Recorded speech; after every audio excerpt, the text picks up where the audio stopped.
This segment is brought to you in part by the Canadian Historical Arms Society, owners of the Genesee Range, the premier recreational sport and training facility in Western Canada. See us online at historical-arms.com.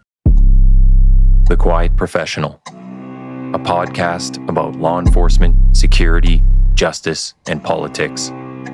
We are digging deeper on the issues and going where the information takes us with access to experts and authorities. Welcome to The Quiet Professional. Hey everybody, welcome back to The Quiet Professional.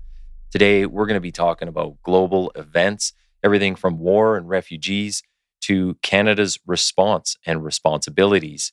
For that, I have Dr. Christian Leuprecht here. He is a distinguished professor with the Department of Political Science and Economics at the Royal Military College. He's held visiting positions from North America to Europe and Australia. Christian is also a senior fellow at the Macdonald-Laurier Institute and the Center for North American Prosperity and Security. He has testified as an expert witness before committees of Parliament, and his publications have appeared in several languages and include 20 books and dozens of scholarly articles. Lastly, he's a regular commentator in domestic and international media. So welcome, Doctor. Nathan, hello. It's my pleasure. And you don't want to be calling me doctor because if I do surgery on you, it's not going to work out well for either of us. So, Christian is just fine. So thanks for having me. You bet. Hey, you know what? Maybe I'll kind of pick up on a line here that I was saying at the end of your bio. I mean, you are literally on the news all the time. I don't know where you find time to do this. How many interviews and panels and things do you think you've done now? Probably in the thousands? Yeah, I do a lot of them. But look, I mean, we're all in this together, right? Yeah. Everybody has a little role to play, and trying to articulate to people the challenging world that we live in. And I always feel when you're an academic who's being paid by taxpayer money, you also have a bit of an obligation to try to decode some of the complexities that we live in, to contribute to informed conversation, to raise the level of informed conversation, at a time when of cancel culture, where our answer to everybody we disagree with is simply we tell them that, we dismiss them as a person, or we tell them they can't speak on a certain topic.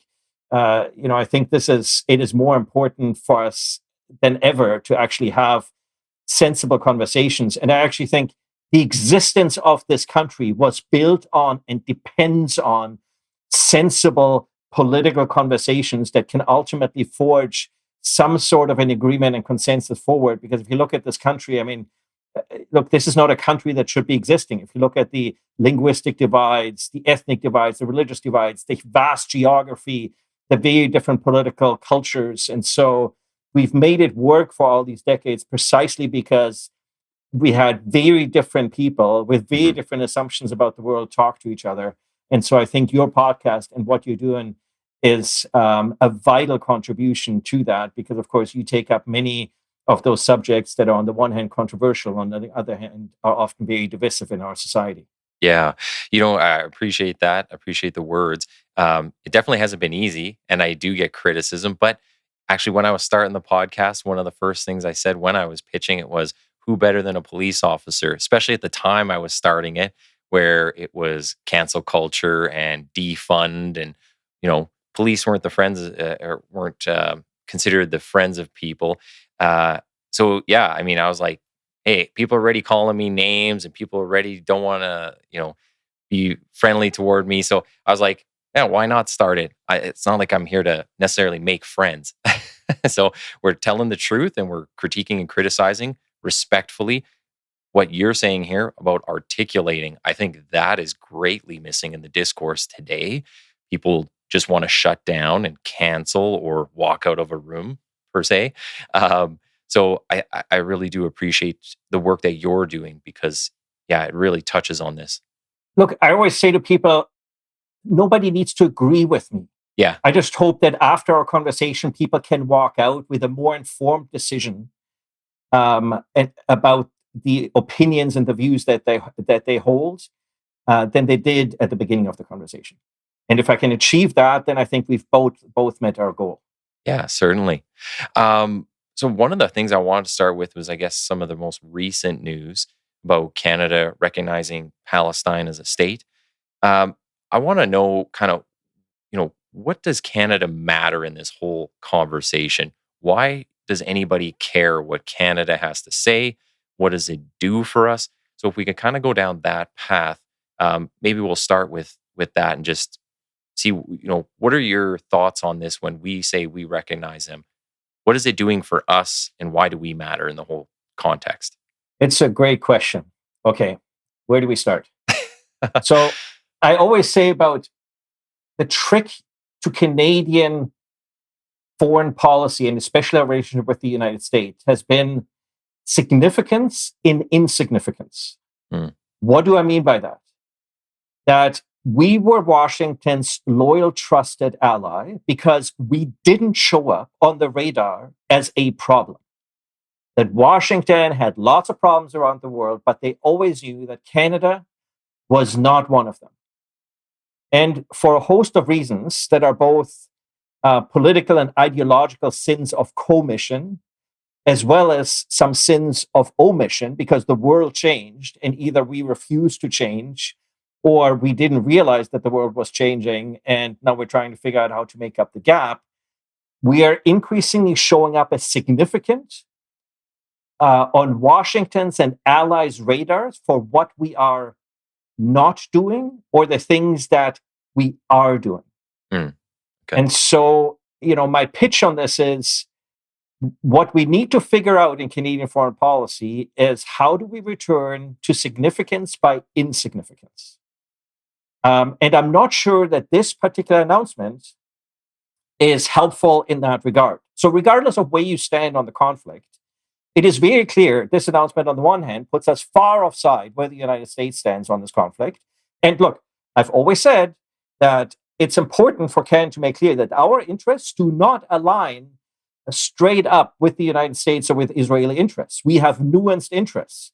We do not have interests in, for instance, 2 million Palestinian refugees making their way to Europe because they're stateless. So by definition, there's nowhere else they can go, and it will cause a huge political crisis.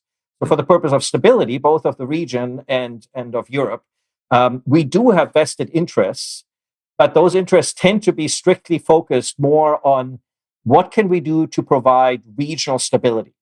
I'm not sure this announcement makes a major contribution to regional instability. To the contrary, I suspect, regardless of where you stand on this conflict, Netanyahu is going to respond by escalating, by building settlements in the West Bank. So that's what we've seen ever since this. Netanyahu has built his political career for 30 years on avoiding a two-state solution. Yeah. So my other concern around this is, well, first, there's a whole host of legal problems. Arguably, it is a contravention of our obligations under the Montevideo Convention because the conditions for statehood have not been met. Yeah. On the one hand, we say we want to recognize a Palestinian state, but then we put out so many conditions that essentially only in a utopian dream world would those conditions ever be met. So it's this sort of typical, we announce one thing, but we actually mean something very different. And I've long said that I actually think this announcement is meant to get us out of many more difficult decisions on the region and the neighborhood. Because now we can say, look, we've recognized the Palestinian state, and we can wash our hands. And it's cheap. We don't need to put any money into it and so forth. But my other concern is, of course, it's completely inconsistent because if we recognize a Palestinian state, we also, if we're going to be logically consistent, would need to recognize Taiwan as a state. Yeah. So it points to the politics of the decision rather than a principled approach. And I think the politics, as you've probably heard me say elsewhere, I think are driven by this. And this is, I think, one of our sins of commission, that in recent years, we've increasingly married domestic policy to foreign policy. And I think, traditionally we say foreign policy is the purview of kings, not of the people, for good reason, because the interests of the people usually don't align neatly with the national interest.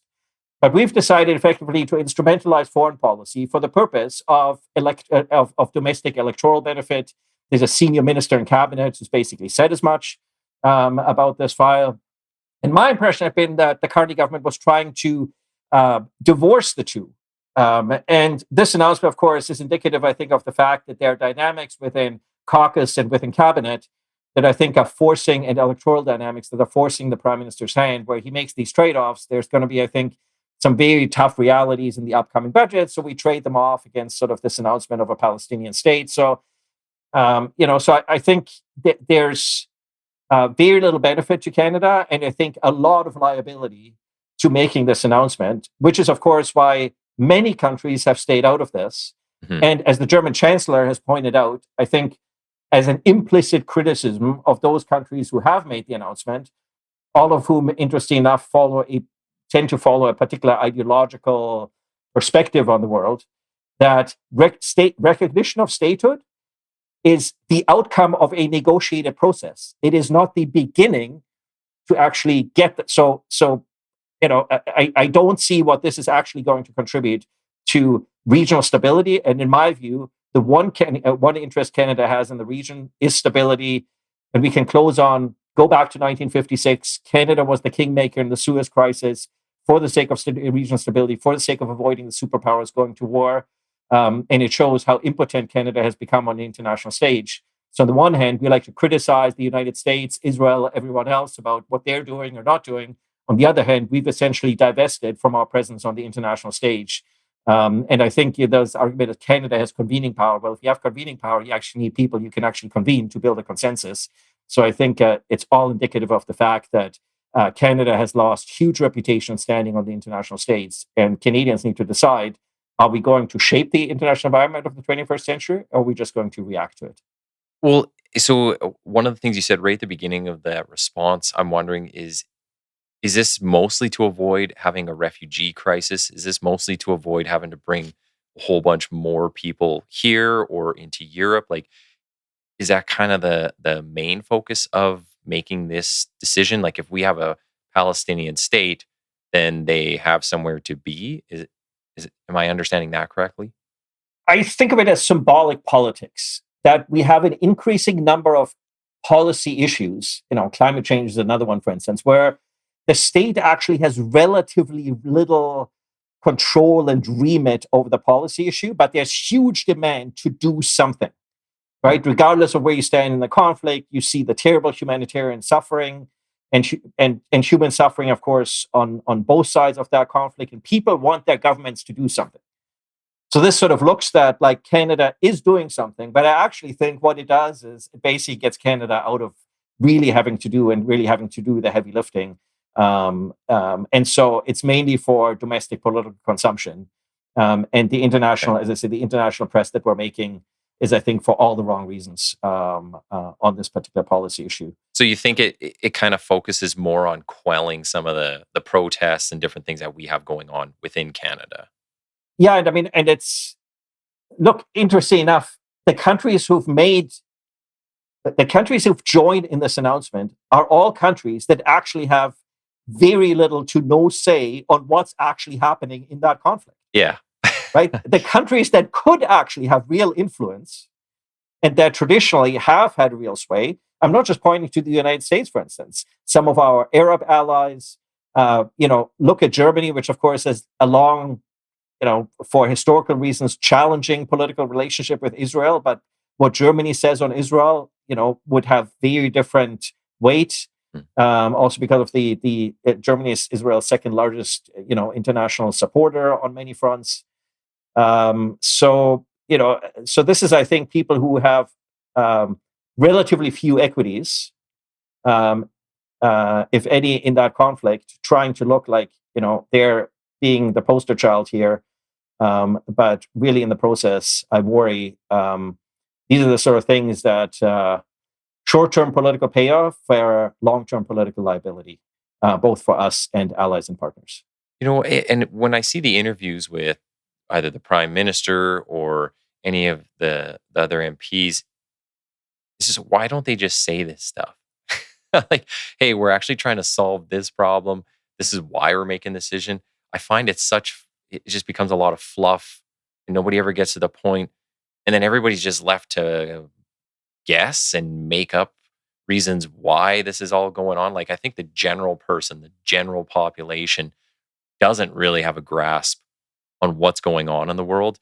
And I mean, as somebody, I talk to people that are in intelligence, that are in law enforcement, that are in security, that are in politics, think tanks. And even I feel like I know like this much of it, right? There's so much going on. But when you just leave it to the people to decide, it's like, well, they really don't have an understanding of all the things that are at play. And I think a lot of people get lost in like, well, if I just change this one thing, then all these things would happen. All this fallout would happen that we want. It's like, well, you don't realize there's 20 other things going on in the background. I just feel like our leaders haven't led us down a good path, is what I'm saying. Yeah, it's this multiple. I think the combination of the democratization of foreign policy, which I don't think has served us or other countries well, for that matter. It's a function of changing demographics. I mean, I wrote about this as early as 2012, and nobody was really paying attention to this issue, that when you get concentrations of particular ethnic, religious groups in key ridings in the country, whether that's the Khalistani issue, whether it's the Israeli-Palestinian conflict, whether it's with regards to conflict in Sri Lanka, or a host of other issues, that's going to ultimately manifest itself in national politics. And to me, this is challenging insofar as we have enough divisive issues in this country. I think we don't want to democratize foreign policy because it risks becoming an existential threat to this country. We already see this because there is no way on some of these issues to find a broad agreement. And I always remind people, the single greatest existential challenge this country has had was over a foreign policy issue. Mm-hmm. It was over conscription. And so my advice to parliamentarians is always, don't go there. It is not going to end well for this country. Like, we don't have enough divisive issues on domestic policy issues. Why would we pile on foreign policy divisive issues? Yeah.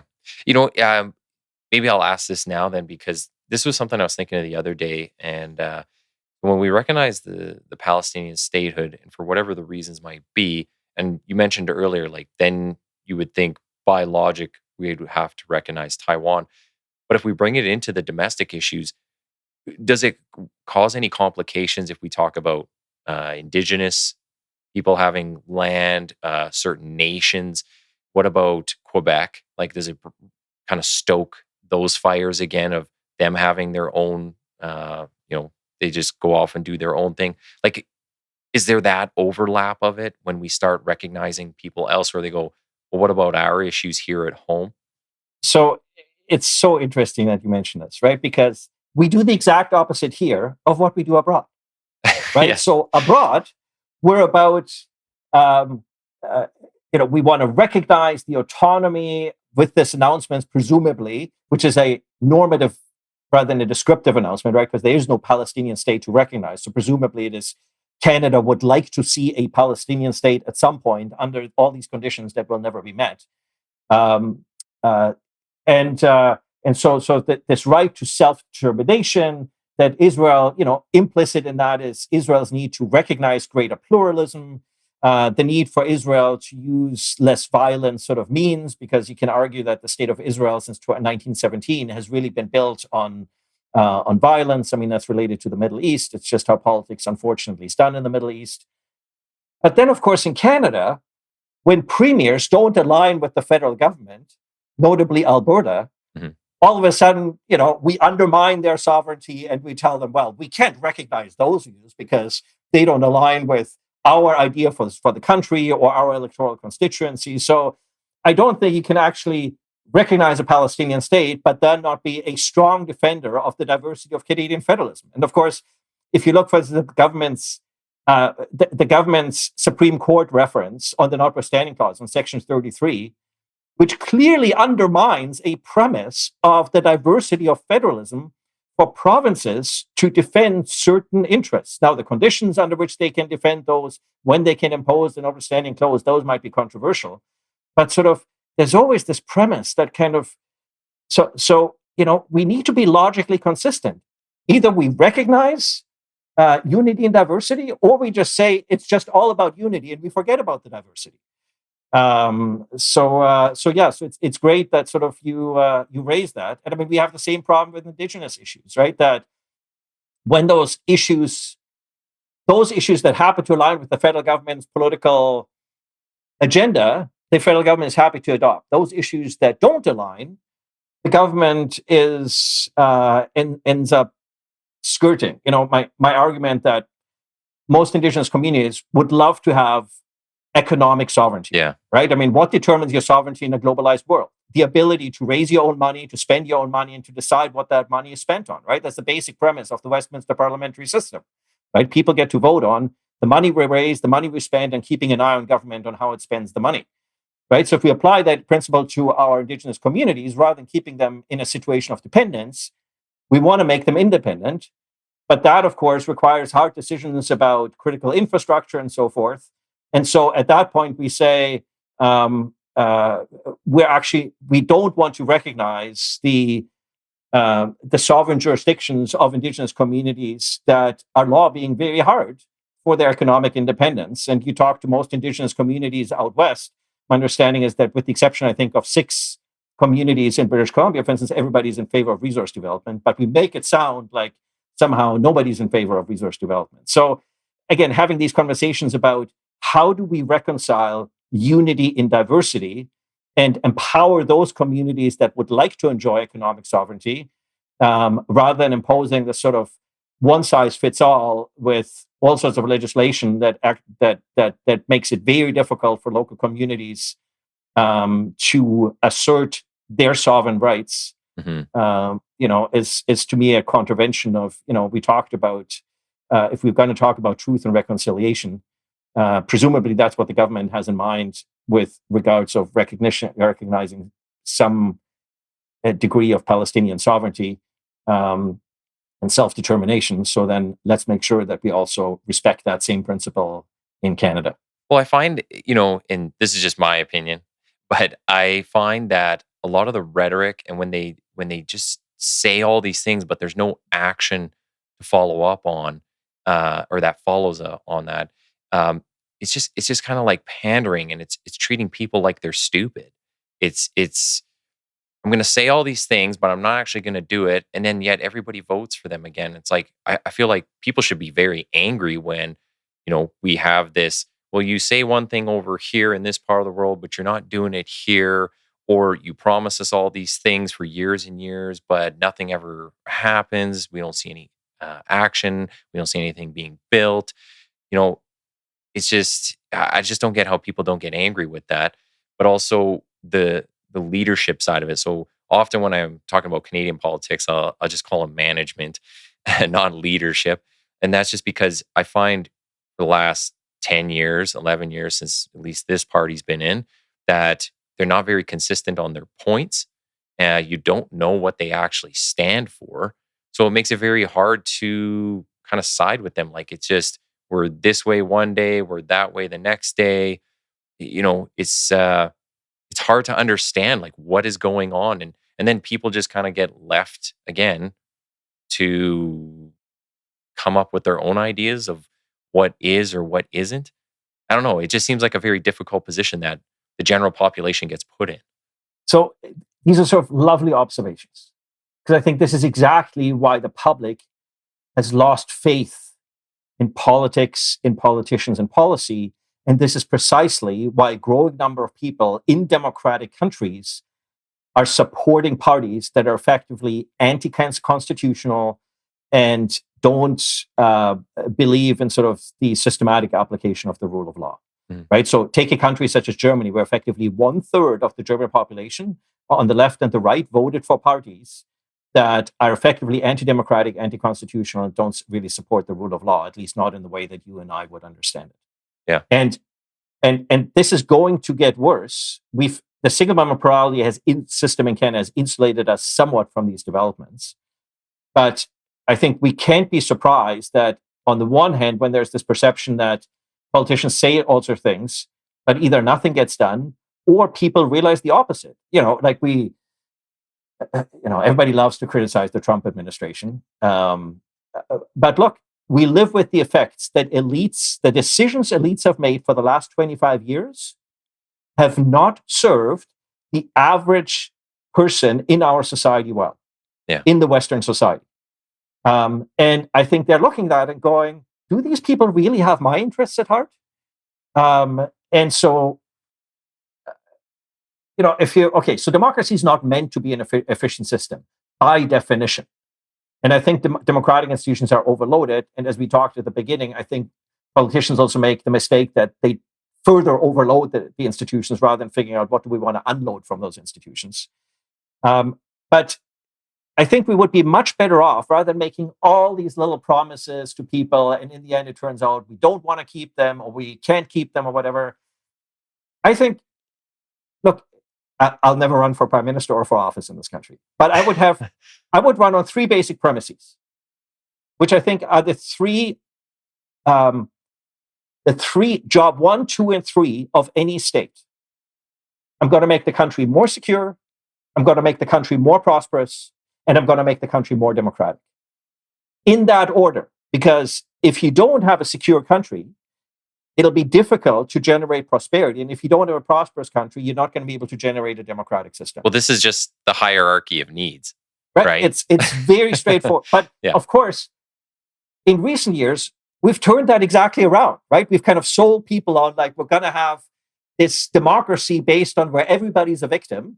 Yes. And then somehow that's going to generate prosperity. And then somehow that's going to generate security. So I think this is part of the challenge in the minds of Canadians, that we've forgotten what the first principles and job 1 of government is. And then I would say, look, at the end of our mandate, measure us on, is the country more secure? Is the country more prosperous? And is the country more democratic? And I would say, in my interpretation, people may well disagree, that, and I've got a bunch of metrics on this, but we don't need to go through this.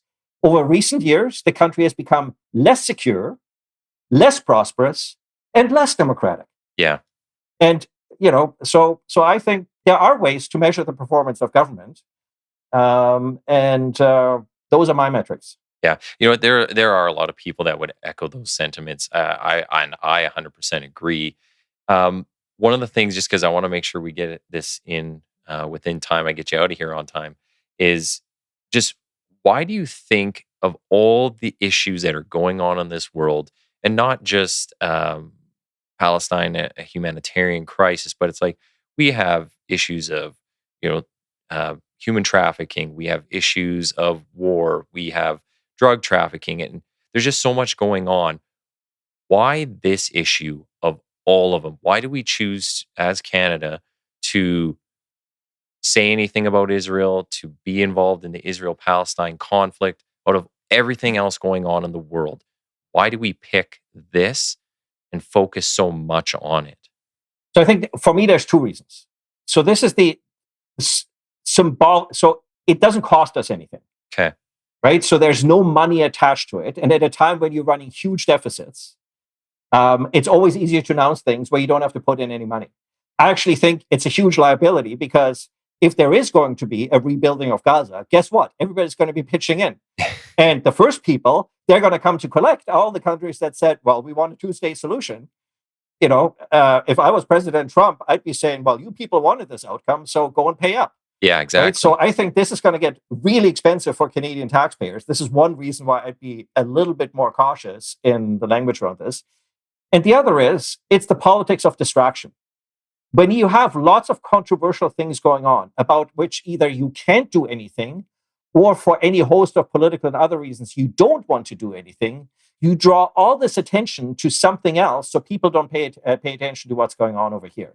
And so I think, especially ahead of a very controversial budget, I think the government is quite happy to have Canadians debate all sorts of issues of foreign policy about which neither they nor Canada really has any sway, and that whatever happens, at least in the short term, are probably not going to cost Canada anything, other than possible liability, reputational liability.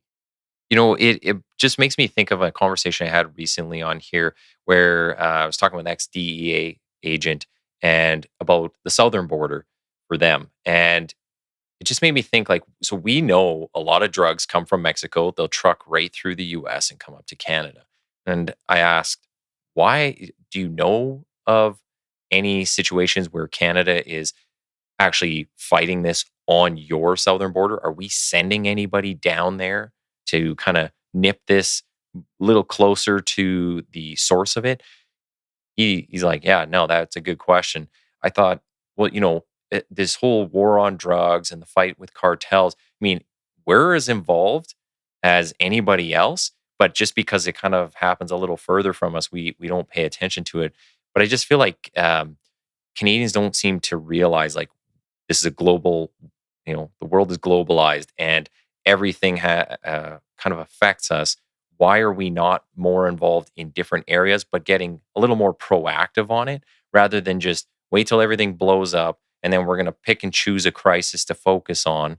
It just seems, I don't know, it doesn't seem very responsible in a lot of ways, but I feel like we could be doing a lot more with less if we were to be a little more proactive on some of these issues.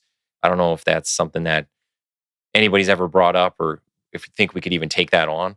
Yeah, so look, I mean, you can see the United States, in particular Marco Rubio, very much going after non-traditional and non-state and threats that are generated by non-state actors. Yeah. And in Canada, of course, we've done the exact opposite. Yeah. Right. So, I mean, if you, my second point on this is Canada's relationship with the United States since 1938, 1940, the Kingston Dispensation, where Canada and the United States sort of agreed that neither country would be a threat to the other. We would have each other's back. Right. So if I want to sum up Canada's policy to the United States in one short line, it's about making sure that the Americans know we have your back. After 9/11, we did that exceptionally well.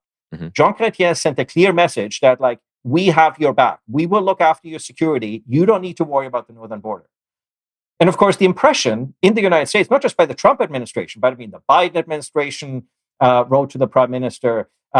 There's bipartisan consensus even under the Biden administration, about like the challenges that Canada was posing by I think not just our homeopathic national security sort of posture, but generally by not being proactive in adjusting to the nature of transnational threats that largely emanate from either non-state actors or non-state actors that are being weaponized by state actors. And that on a host of issues, whether it's drugs, whether it's financial crime, whether it's human smuggling, our weaknesses or perceived weaknesses, rightly or wrongly, on the security, defense, intelligence files. That there's a sense in the United States that the world has changed and Canada sort of feels that like either it doesn't need to live up to its bargain with the United States or for political reasons, it doesn't want to continue to invest in this bargain. And so I think instead of having these arcane little negotiations about like, what are we going to do about this tariff point or that tariff point, we need to get back to first principles in our relationship if we actually want to salvage those relations. And my third point is with the Beyond the Border Accord, I've long said that the southern border effectively became Canada's continental border. Yeah. So this idea that somehow, that some people have, we need to stop working with the United States is the worst idea ever. Yeah. Because our entire security, prosperity, democracy has been based on our collaboration with the United States. And the difference on the southern border is there's very little trust between Mexican agencies and U.S. agencies, whereas we have a lot of trust between Canadian and American agencies. And so the opportunity for us to demonstrate that we are prepared to work with you as long as we clearly have common interests at stake, and we are doing it in a way that aligns with the constitutional rule of law principles of both countries, I think is precisely the way we reassure the skeptics in the United States that we've realized that, perhaps we haven't been as good a friend as we should be, and we are adjusting and pivoting and doing this quietly rather than sort of these constant pronouncements about, I always like to sum this up as, look, every good scholar of Canada-U.S. relations, every good politician knows the Americans are our best friends, whether we like it or not. Yeah. So it's, and our virtue is that we've spent 250 years. This is, of course, the 250th anniversary of George Washington taking his troops and marching on Quebec City, trying to take Quebec City and being beaten back by the British. We've been at this for a long time. We know this is a difficult relationship, but we've always been able to make it work and make it work constructively. And I think we need pragmatism in the relationship, not ideas and ideology. Yeah, well, certainly when we share this giant landmass, I mean, we're going to have to make it work. We don't really have a choice. But and not just being interested in outcomes abroad, but a little bit on the impact at home. So, with all these decisions, or I'll say also the inaction on some of these decisions, um, I wanted to bring up some of this about terrorist financing. We see lots going on in Canada. We talk about Hezbollah and Hamas activities.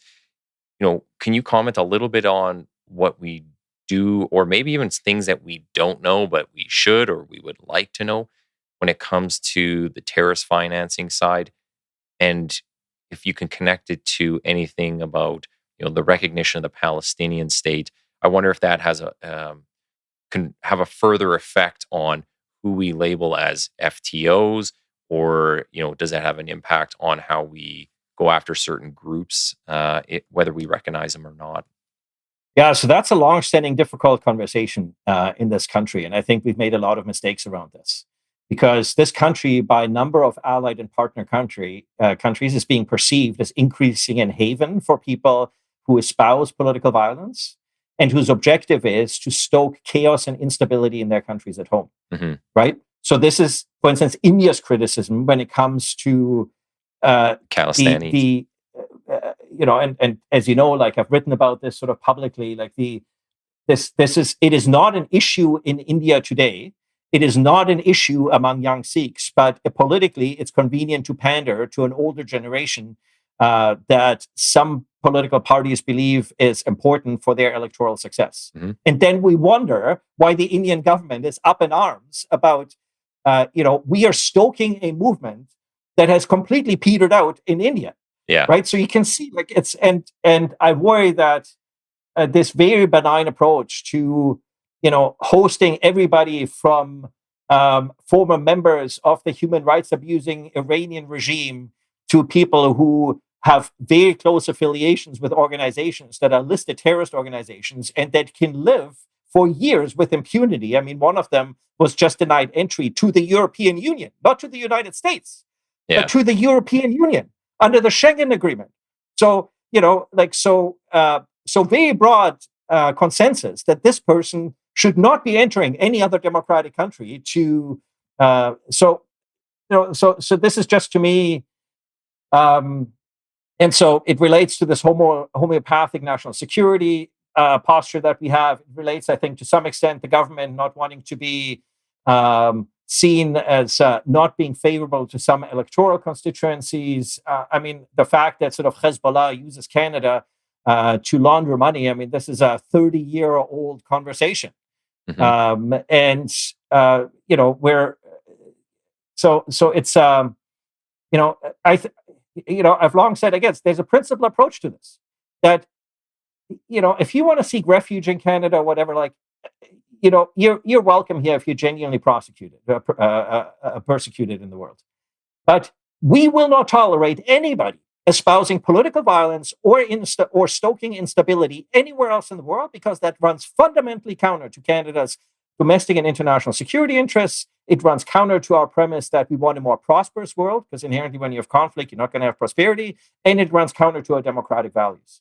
But, I still wait for the prime minister and for the politician who's willing to go out and lay down clear red lines for what sort of behavior we do and don't condone in this country when it comes to foreign interests. I don't think we'll ever see that, at least not from this generation of politicians. And again, it goes back to what I was saying earlier. It's management, but it's not leadership. Like, as a leader, you have to pick a position and be consistent with it. Now, that's not to say that you can't change your mind, right? Things happen, or you learn new information. You go, okay, you know what? I learned this today, but be upfront about that. And I think generally people are willing to give grace on those type of things, as long as you can explain your point. So go ahead. Sorry. No, but this conversation is very prescient, because I think you will see the Trump administration doing something that no democratic government has dared to do in 40 years, which is to designate the Muslim Brotherhood as a terrorist organization. Yeah. And when that happens, it will really put Canada on notice, because that will force Canada to make some very hard decisions. And it would be a clear signal where, and no democratic government has been willing to do it because of the electoral dynamics involved.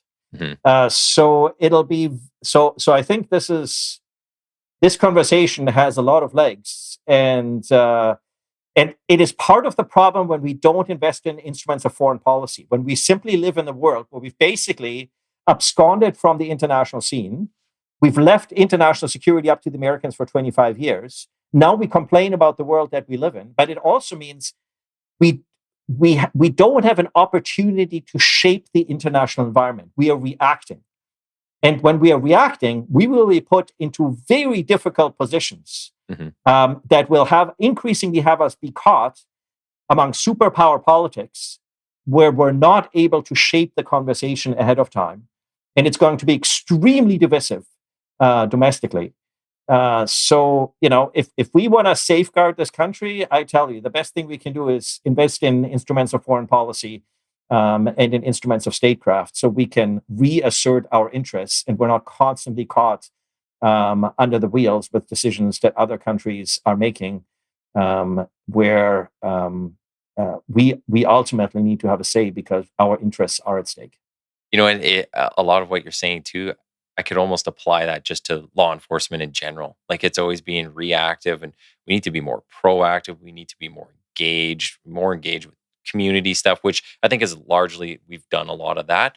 But even on the crime fighting side, it's we're just running from one crisis to the next. We're never really fully educated on a topic.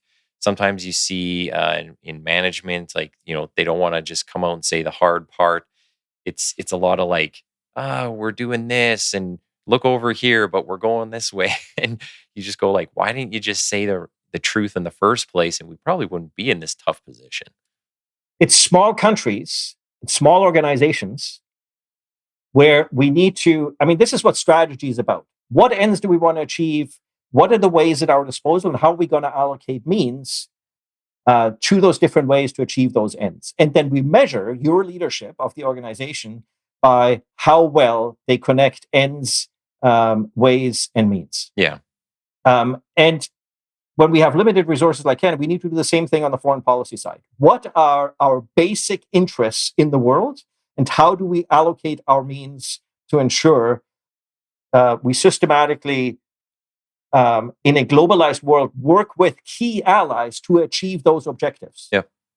And the problem is with this increasingly, whatever values-based foreign policy is, I've never sort of understood. I always think, foreign policy is based on interests, like all policy. It's not based on values. The values are the principles out of which the interests arise. Yeah. And so, so this is, whether it's a small organization or medium-sized country like Canada, making very hard decisions about how we allocate our resources and to what end. But of course, those decisions are bound to alienate a whole bunch of people who want to advance their particular idiosyncratic causes. And I think the problem in this country is on so many, whether it's in a police organization or it's at the national level, we never seem to overcome the fallacy of composition. Like the whole is never greater than the sum of the parts. Yeah. And we keep stretching ourselves ever thinner, and in the process have ever less effect. Yeah, 100%. Just as we're coming up to the end of time, the last thing I want to kind of get from you is, just speaking to general population here, what should people know? Like, how should they understand this? And where should they look for information if they really want to get into knowing what is going on with our policy, with our foreign policy, and why we're making the decisions we're making? How should they kind of learn this information? Where could they go for more? Any recommended sources on that? Yeah, there's lots of credible news sources we can talk about, whether it's The Economist or whether it's the Financial Times or the New York Times, if you want something sort of a bit on the other side of the ideological spectrum. But really, for me, it's about find people who don't agree with the positions that you hold. Because I think we increasingly live in these echo chambers where that simply reinforce the views we hold and the assumptions that we make about the world. And recognizing that different people will hold different assumptions from which, that reasonable people can reasonably disagree about reasonable issues. And having, a more sophisticated conversation on those premises. So I think, yes, it's about the information, but it's actually about the predisposition as individuals that we bring to this. And so that I think the initial inclination today increasingly is let's shut down the conversation. Yeah.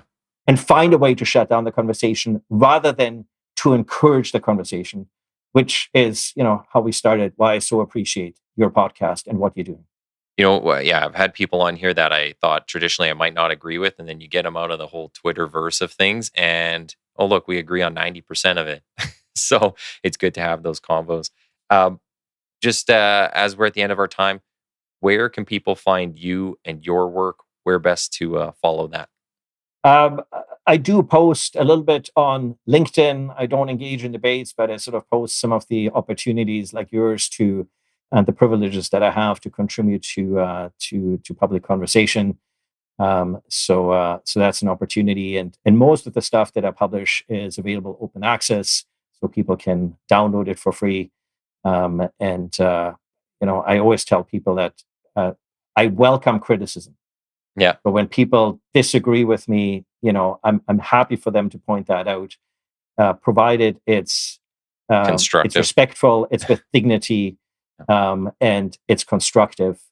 And I think that'll make this country and the world the sort of place that we all want to live in, because we don't know what tomorrow brings. But if we treat everybody with dignity and respect, not all opinions have the same value. As a professor, I'll be the first person who can tell you that, right? So some opinions are more informed and views are more informed than others.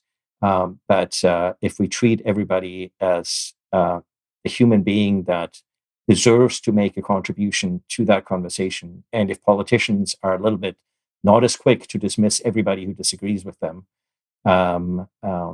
and are actually willing to especially engage with those Canadians who might not agree with them, I think we can make this a less divided and less polarized country. Yeah. And I think that needs to be the first. That needs to be, public conversation. The first priority, I think, of any politician is how do we bring this country together, rather than how do you divide it further for electoral gain. I think that's a perfect place to wrap it up there, Christian. I want to say thank you for being on the show today, and I'll chat with you here just real briefly. But thank you for being here. My pleasure. Thank you, Nathan. Hey, everyone. Thanks for listening in and following along with the discussions. Be sure to click the follow or subscribe button on your respective listening platform. Also, check out the Quiet Professional on X and Instagram under TQP780. And most importantly, please share where you can. Everyone has a part to play in getting these education and information pieces out there, so pass it along. Thanks again.